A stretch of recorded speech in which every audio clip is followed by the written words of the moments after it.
ซุ่มเจ้าคันเว้าเรื่องไอตอมนี่นะเราก็เก่งหลายอย่างอยู่ในไอตอมนะบ่ว่าสิเป็นแบบสูบยอกสูบยาบ่กินมักพอกมักพร้าวเลียจอกเลียน้ำนมเลียอีหยังต่างๆนะเราก็เก่ง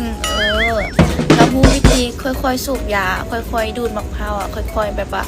กินน้ำกินในนะเราฮู้ไอตอมนะเราฮู้แต่ว่าค่อยเสียดายอย่างนึงคือแบบว่าไอตอมเราหันแบบเราเลี้ยงควายหั่นน่ะเราเลี้ยงควายหันบ่ค่อยใหญ่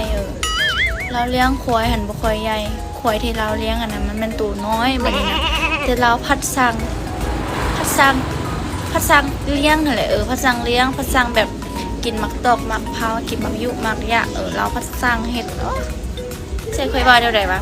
ไอ้ต้อมนี่เราแบบฮู้งานดีแต่ว่าเสียดายเราเลี้ยงควายหั่นน่ะมันตัวน้อยเนาะ